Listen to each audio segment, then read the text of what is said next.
Λοιπόν, εδώ είμαστε, λέμε τα δικά μας. Έχει έρθει ο Κώστας ο Αττίας και λέμε, ξέρετε, αυτά του διαλύματος που δεν λέγονται στον αέρα. Κώστα, λέγονται. Καλύτερα όχι. Καλύτερα όχι. Κώστας Αττίας, καλησπέρα. Καλησπέρα. Να πω, φίλοι τηλεθεατές, μη κενό 54% μπαίνετε στην παρέα μας και πραγματικά μπαίνετε στην παρέα μας. Μια καλησπέρα στον Κώστα, μια καλησπέρα στον Χρήστο, στην κυρία Μαρία, στην κυρία Ελένη, καλησπέρα στη Ρόδο, καλησπέρα σε όλους. Πολύ μας λέτε ενδιαφέρομαι για την κουζίνα. Μακάρι όσοι ενδιαφέρεστε να την κερδίσετε. Μη κενό 54%. Πολύ ωραία κουζίνα, 3.500 ευρώ παρακαλώ. Γκρούπο κουζίνα για μας. Λοιπόν. Κώστα, είσαι εδώ και θα πούμε για το debate. Έχει στοιχεία και ρεπορτάζ. Προηγουμένως, ξεκινάμε με τον Κώστα ή έχουμε πρώτα Νάντια? Έχουμε τον κύριο Δήμαρχο, σωστά. Λοιπόν, θα πάμε πρώτα, φίλες και φίλοι, στη Βέργη, στις Σέρρες, όπου είδαμε πλάνα νεροποντής, μεγάλης νεροποντής, πλημμύρισαν οι δρόμοι, πλημμύρισαν τα σπίτια, λάσπες μέσα στα σπίτια, καταστροφές στις καλλιέργειες. Ο κύριος Δημήτρης Καλαϊτζής είναι δήμαρχος Βυσσαλτίας. Κύριε Δήμαρχε, καλό σας μεσημέρι. Καλό μεσημέρι για εσάς. Θα μας κάνετε το ρεπόρτερ τώρα, κύριε Δήμαρχε, διότι είδαμε μεγάλες καταστροφές, παρακολουθούμε και πλάνα, βροχόπτωση και χαλάζι εν μέσω άνοιξης. Έκαναν τους δρόμους ποτάμια, τα σπίτια γέμισαν λάσπες.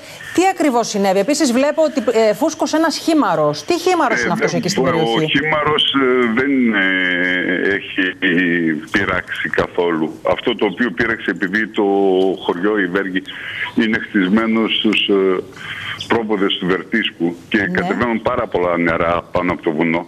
Ναι. Έχει φτάσει σε ένα σημείο η περιεστική τάφρωση, η οποία υπάρχει για να μαζεύει όλα αυτά τα νερά, να σπάσει σε ένα-δυο σημεία και να έχουμε το αποτέλεσμα αυτό το οποίο είχαμε. Μεγάλες καταστροφές, κύριε Δήμαρχε.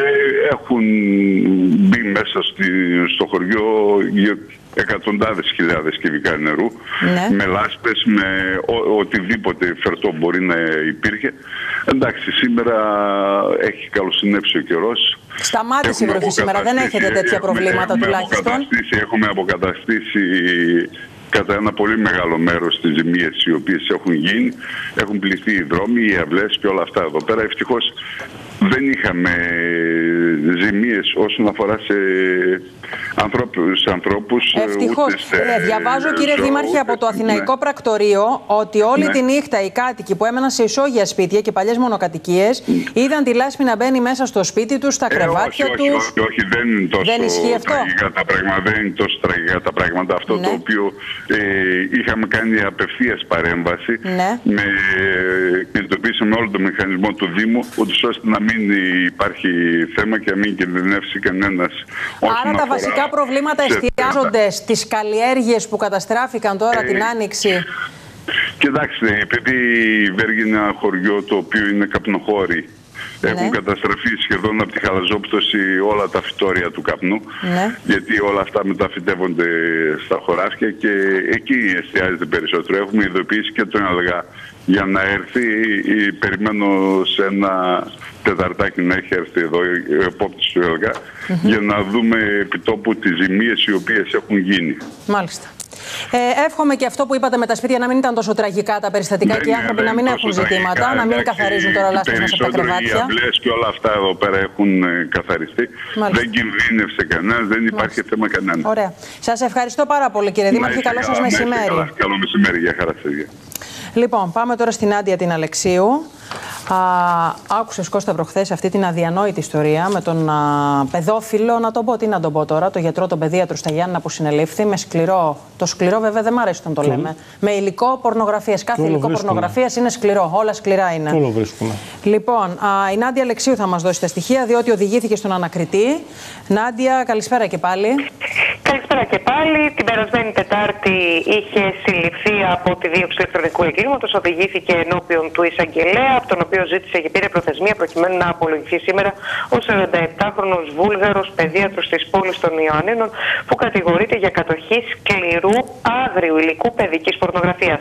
Στην κατοχή του έχουν βρεθεί δεκάδες χιλιάδες αρχεία, ψηφιακά αρχεία με το συγκεκριμένο περιεχόμενο, και γι' αυτό το λόγο παραπέμφθηκε στον ανακριτή.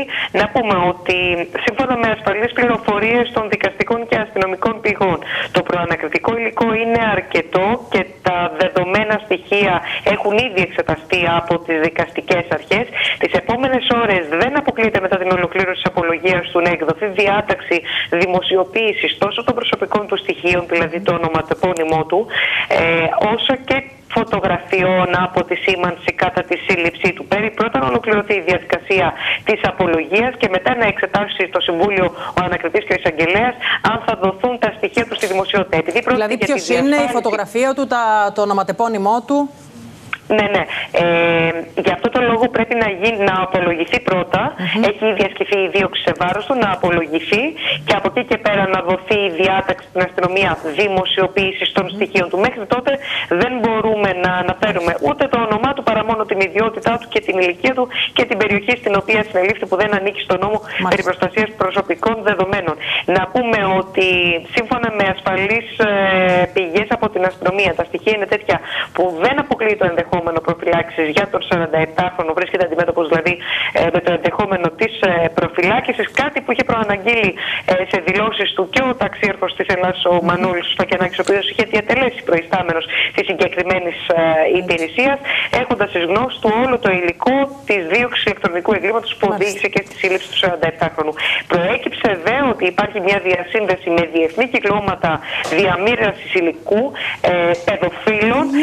Ο 47χρονος που έμενε στην Ελλάδα, έμενε στα Γιάννενα, είχε επαφές με το συγκεκριμένο κύκλωμα. Η έρευνα από πλευράς της αστυνομίας γίνεται στο ενδεχόμενο να διαπιστωθεί αν έχουν υπάρξει υλικό, αν έχουν υπάρξει φωτογραφίες, αν έχει υπάρξει. Από τα παιδάκια που εξέταζε στο ιατρείο του. Από τα παιδάκια που εξέταζε, αυτό που λέγαμε και την περασμένη φορά. Στην Ελλάδα αντάλλαζε αυτοσαρχία με κανέναν? Μέχρι στιγμής δεν έχει προκύψει κάτι τέτοιο, Κώστα, μόνο με το εξωτερικό υπάρχει διασύνδεση.